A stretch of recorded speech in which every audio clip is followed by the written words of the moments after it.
Hey guys, welcome to the podcast Breaking 80, baby, where me, yo girl Tammy, and my buddy Joel Wilson will be talking about golf and our journey to go low, baby, and break 80, maybe. How are you doing? I haven't seen you in a long time. Oh my goodness. So much has been happening in life. Life has been lifing. We moved, so I'm setting up a new podcast studio behind me. It's a little bit evolving every day. And been working a lot. And I did go on my 2-week golf tour Yes, up you and did. down the West Coast and over to Maui. And if you've never done a 2-week golfcation, it's a strong recommend. Even 1 week, but boy, if you can combine a partner like a spouse or something like that, get them financially on board because it's expensive. Exactly. That's the big thing. If you can do your spouse and say, I want to golf with you, I love you, and they say yes, then it works. Then it works, and then go up and down this West Coast, baby, because there is so much incredible golf up and down the coast. We ran into other people from other countries who were hitting Pebble Beach all the way down to Torrey Pines and up. They started in Bandon and they ended at Torrey Pines. We were going reverse order, minus playing Torrey Pines because I can never get a tee time there. We did not play Pebble Beach. We played the poor man's Pebble Beach, which is the Sandpiper course in Yep. Santa Barbara. And by the way, that is no slouch. It's all along the coast. There's like a peninsula green tucked into the coast, but the whole thing is along the coast. It's just extraordinary. Bandon Dunes never disappoints. Maui golf at Wailea, unbelievable. But this past weekend, for the first time, I Yes, played tell the me about it. PGA West courses Yeah, I got in, a text Palm. from you Sunday morning and I'm like, oh, I am so jealous. Oh my gosh, it was so much fun. We did it because unusually, it was raining here in Southern California, and it was not raining in Palm Springs, of course. Of course. It never does. Yeah. So we played PGA West, the Dunes, got a whole 18 holes in there. I think that's a Jack Nicklaus course. And then we played the PGA West Stadium course, which is where they hold the American Express tournament. It will be coming at the end of January. It's a Pete Dye course, and we always talk about Pete Dye. If you have never played a Pete Dye course and you're a sucker for punishment, you need to Exactly. find a Pete Dye course and go play it. The TPC Sawgrass in Ponte Vedra, Florida is a Pete Dye course. And I think that is one of the most sadistic things I've ever seen. And I've never played that, and I hear that this is the West Coast version of his TPC Sawgrass course. I Mhm. think his course over there is called the Stadium as well. Yes, it is. Yeah. So I don't know how much they mirror each other. I will tell you, the stadium course, there were holes on this course, and we only got through 14 because our tee time was at 1:40. We got a discounted rate because we probably wouldn't finish. We were playing as fast as we could until we ran into all the golfers. So we were blowing through the course. We ended at 14. And we did not get to play the famous Alcatraz par 3, which is their number 17. But there were a number of holes on that course that reminded me of a couple of other Pete Dye courses that I've played, one being the River Course at Virginia Tech, and the other being Fowler's Mills in Ohio. Yes. So I think he has a couple of holes. He really loves the water wrapping around the fairway wrapping along the long green and, the long water feature, which is a lake typically. You And think he, then, um, and you you with think the he green. went to bed thinking how sinister he could make a golf course? Oh my gosh. Pete Dye, evil genius. I actually screenshotted a couple of quotes that players have said about the stadium course What kind here of at language was PGA. being used? So funny. And again, this mirrors TPC Sawgrass Stadium. But in 1986, when this course was first hosting a Bob Hope event, Hmm? they only played there 1 year because the players were so mad That about how difficult the course was, they would not play it again. that So it doesn't was surprise immediately me off any. the tour. Exactly. and that's Pete Dye, and it came back in 2016 for the I think it was the final year of the Bob Hope Classic, and then it became the Amex Championship, and they still play it there today. But some courses or some players said, there are quotes such as, "The course is spiteful and belligerent," Raymond Floyd said about it. Um, Al Gelberger said that it was like working through all the stages of grief, from Yes. anger to depression to acceptance. I like that one. That's a good one. Yeah. That's really good. Oh my goodness. Yeah. So it was a I've been having a chance to play. It's been really cold here. I woke up one morning to 39 degrees on the beach, which is not right. I mean, I'm really thinking about moving to Cancun. I mean, that's it has to be done. So yeah, yeah. I think there are some great places. I think there's a good PGA Puerto Rico course, there and, is. I'm I think thinking we there's do a some podcast from there. What do you think? 100%. We are there. We are. And then there's Baja, Mexico. Bunch of great golf there, and Cancun, and Yes. yeah. I had a charity golf event. Cancer Sucks, raised some money for that. I got a chance to play with a long drive champion. He has 2 belts for winning long drive championships, and it is amazing to see somebody like that just grip it and rip it to a point where he's driving the ball at least 320 yards, 330 yards every single drive. Wow. It's amazing to see that. Where I hit one and I hit a beautiful drive, like 280, and I'm like, "That's impressive." He Yeah, puts it out there 350. I go, "Can once we use my drive? Just once, I wanna use my drive." that But is we ended up shooting a 59, and it was a legitimate 59. So, it was just basically the 2 of us playing, you know, best ball, and cool. it was a fun time. But it is amazing to see somebody just hit the ball so far. Did you say he hit like a 380 ball at one One of the point par on t 5s, he hit it 380. I took a 7 iron, put it about 6 inches from the hole, tap in eagle. But yeah, that's how it is. There was one where it's a dogleg right, and it's a 405-yard par 3 par 4. He drove the edge of the green. Now it was a I mean, it didn't go that far, but because it's a dogleg, he cut it, over the water. And when we get up there, the foursome that's on the green it's like, "Do you realize where your ball is?" And we're like, "Yeah, we're putting for eagle. I love this." wow, that's really, really cool. That's an exciting day. That would be a hell of a partner to have in best ball It and is. any scramble. That's And really, really cool. the great thing was is that, you know, my short game was on par that time. I was doing really good. The putts were doing good, the chips were doing good, his drive, so it was like everything was clicking. We didn't win. Some guy shot a 55, another one shot a 56, but they were foursomes. We were basically a twosome. So if we had help, we might have done a little better. I think a 59's pretty good. You said 59? 59 broke 60. How's that? That's pretty incredible, in any charity golf event. Did you win any of the, like, closest to the hole or any events like that? Were there events like that? We did that, but we didn't win any of that. There were people who were a lot closer to those holes than we were. I didn't have a long drive, um, at the place. And funny, it's interesting because I did hire another long drive person to do an exhibition on one of the holes, and when Ernie came up, he's like, "Don't tell them who I am." So this guy's out there hitting the ball, and I'm like, "Ernie, won't you see if you can do something?" And he lays it down and drives it out there, and the guy's like, "Who are you?" And then he realized he knew who he was. It was like, "This is kinda cool." That's really cool. How fun is that? I've never played with anybody who's a long driver like that. I can remember a couple people in life who hit it pretty far, and I play with some friends who drive it far, and I play with the pro. He hits it like, 300 consistently or wherever from the tips. He's so far out there in the fairway. So I actually don't know the length of his average drive, but yeah, that's a hell of a drive. When you're 380 yards, 350 yards. when you come down here, we'll play a foursome, and I'll invite him so he can play and he can show off what he does. It is just it's amazing to see. The trajectory of the ball and the flight, and you're looking going, "Wow, that's something." Wow, that's crazy.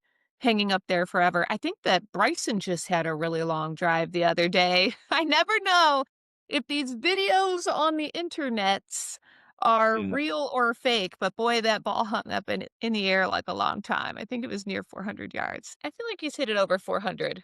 He Uh, has. Let's talk yeah. about the PGA. This is coming down to a lot of people are getting scared out on that last event, which is this week. Now, I feel sorry for him. Like Joel Damon, he's one that I mean, I really love him. He's a cancer survivor. I just read that he has to minimum two-way tie for sixth or better, or he doesn't go inside the top 100. Ugh, what a bummer.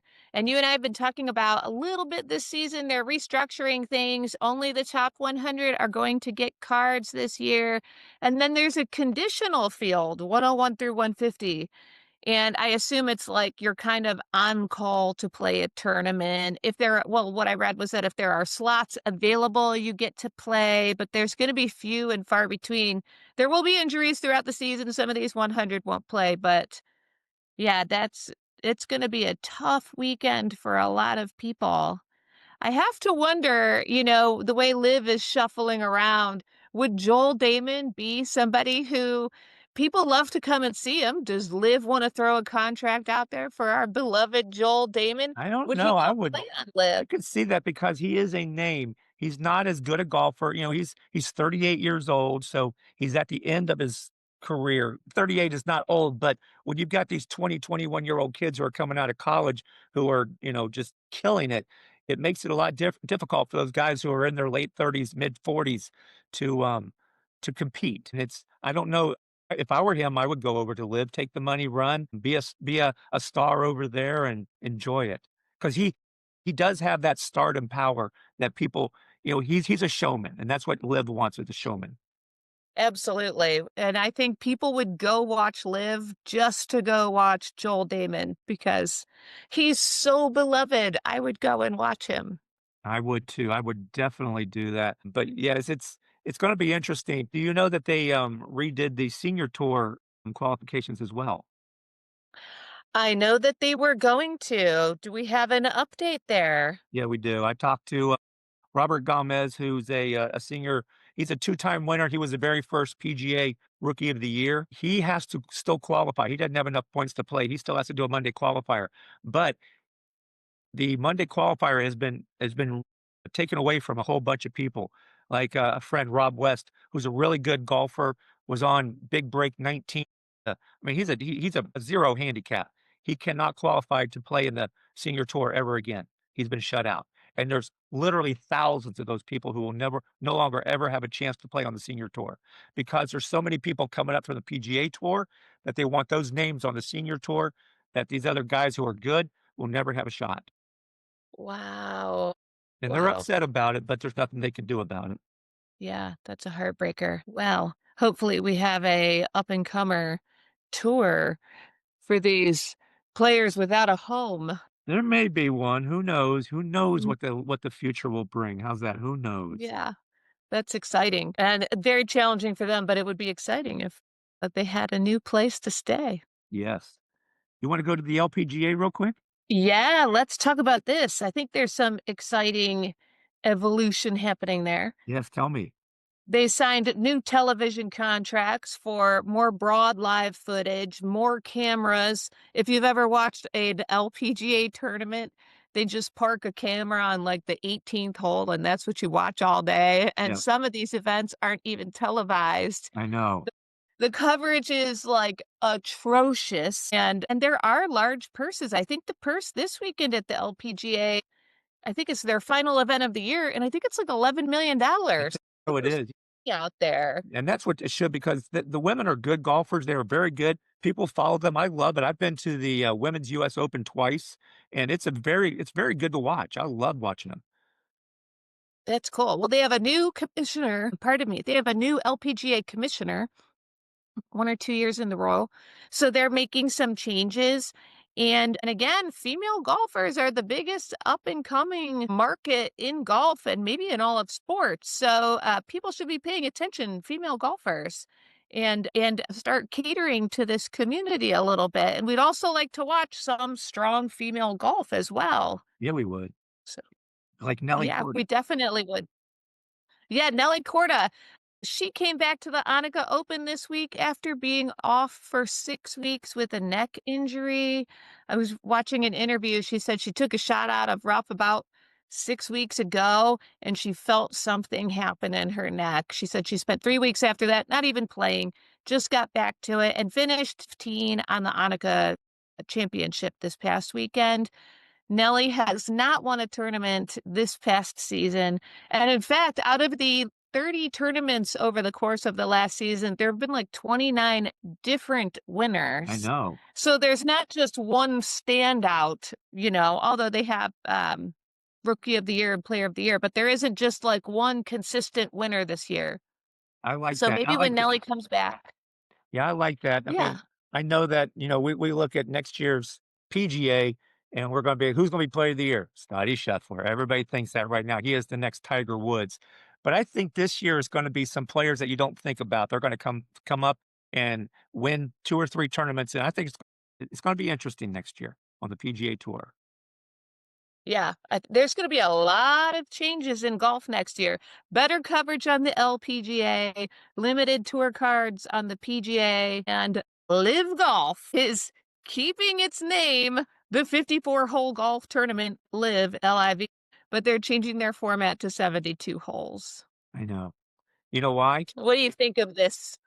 I think that is so the ranking system will start taking them into effect so that they can get, the world ranking on how it is, because right now they won't do that because it's only 54 holes.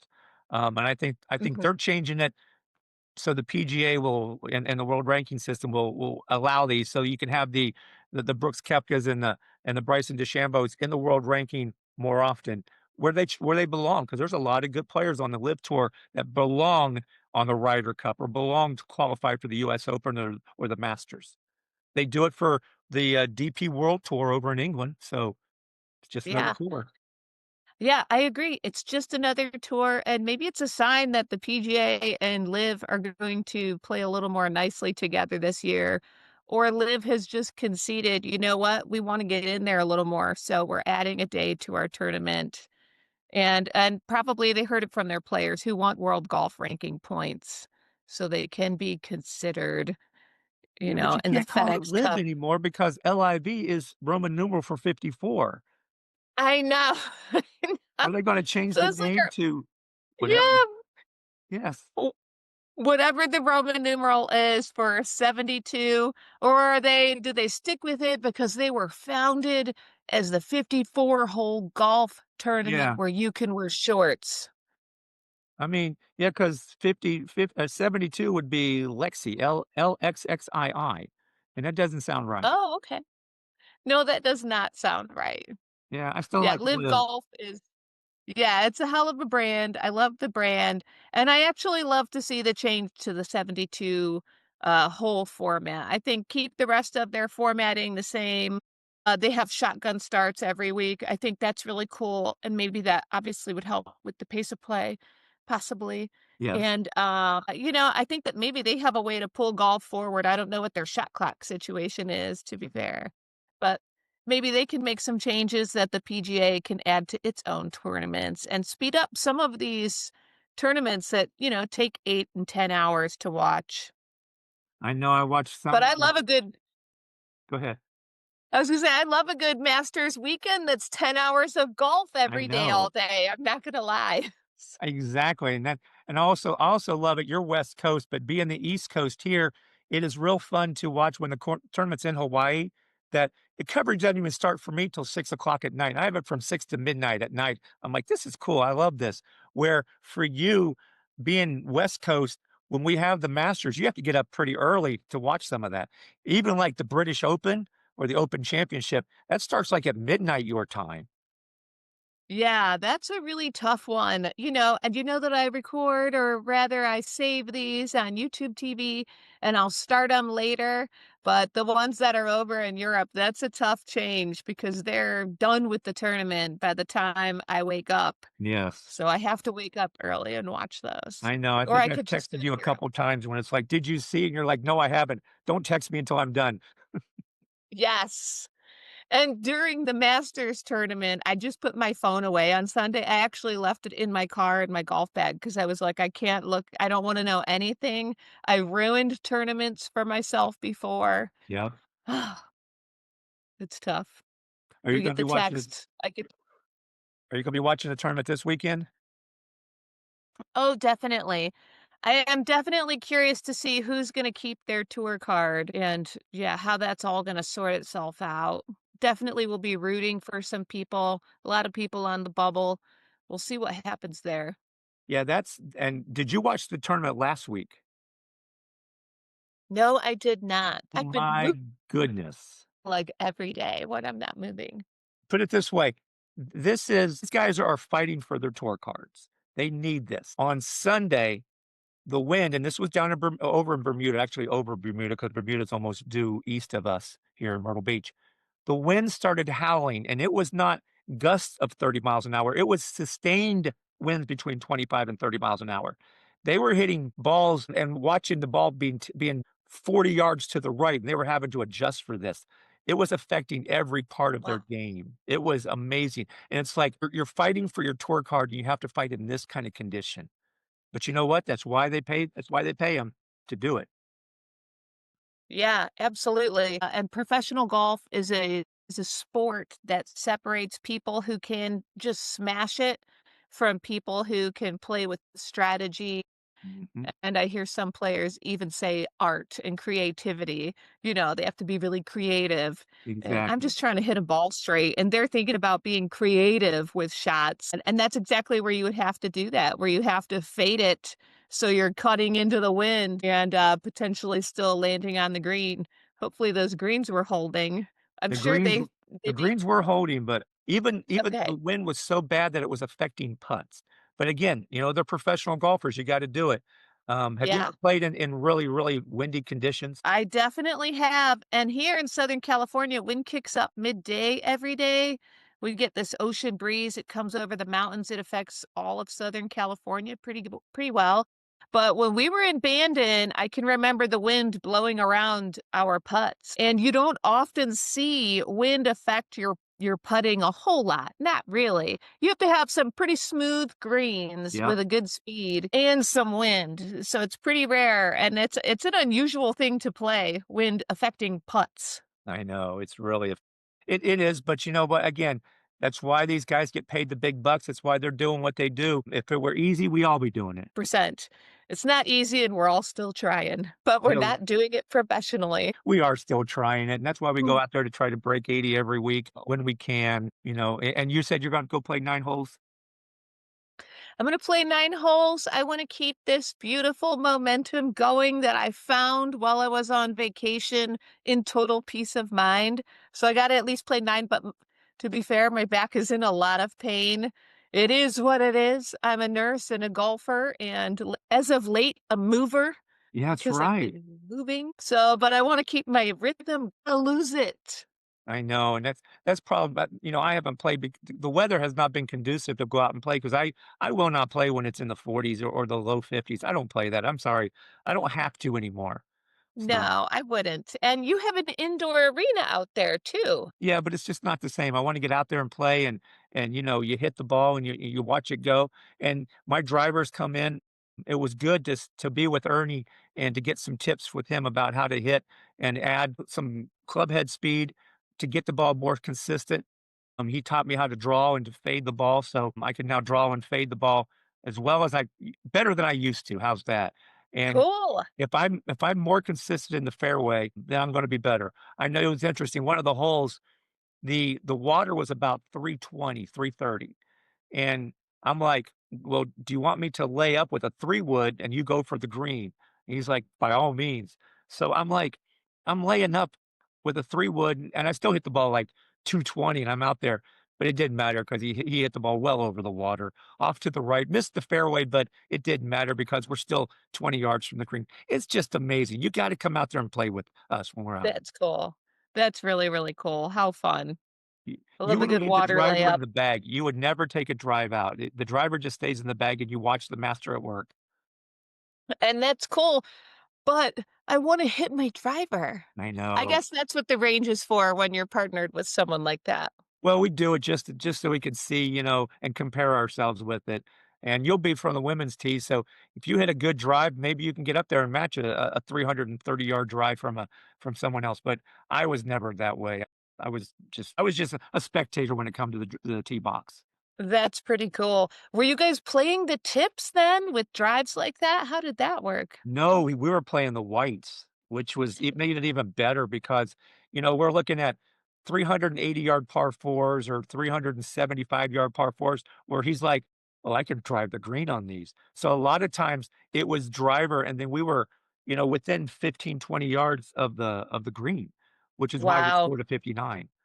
that's incredible. That's crazy. And we left 2 shots on the green where we lipped out putts from like 20 feet where we could have shot a 57.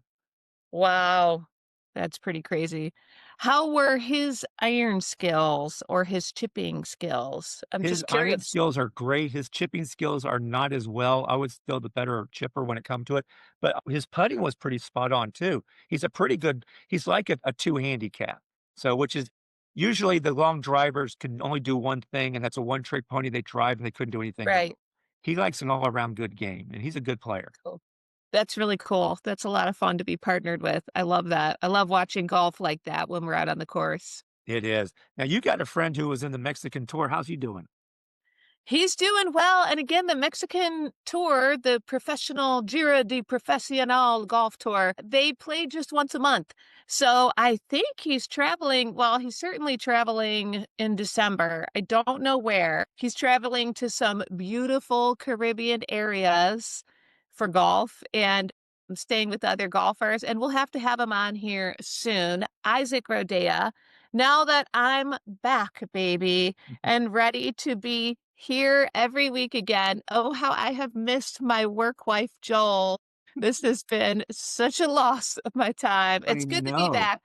Yeah, so we'll get our lineup and our guests going. I'd like to get a couple of my golf instructor friends on here to give us some tips and definitely have my buddy Isaac on here to talk to us about how the Mexican tour is going.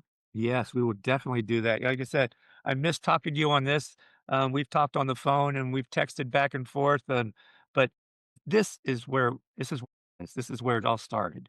This is right, that's right, and this is where it's at, and I need this outlet for golf in my life. I love to be this plugged in. It's so much fun. So, it's so good to be back. Thank you to our listeners for being patient and waiting, and I'm just so happy to be back with my buddy Joel. This is great. You realize now because you're so happy, you're going to go out 9 holes. You're going to shoot at 37. Definitely, and then I'm gonna wanna play 18, but it will be dark. Yes, that's one of the bad things too. It turns dark too quick here. Yeah. But that's why we live here in the good parts that we can still play golf where it doesn't snow up in Ohio. You and I are from we both know what it's like Ohio, December, January, February. You're sitting there waiting for the snow to melt so you can get back on the course. Yeah, April at the earliest. Sometimes you get a March round in, but that's not gonna be the case where you are at in North Carolina. South Carolina. Oh, yeah, I'm sure that this will be short-lived and you'll be right back out there. This weekend it's going to be back into the 70s and I will be back out there trying to break 80. Yeah, baby. Well, we're gonna wrap this one up here. Again, love this. Every week you're gonna come back on now because Definitely. yeah, you're back. You're back, baby. You're back. I'm so happy to be back. This is Joel Wilson. I will see you at the next tee box. And yo girl Tammy, till next time.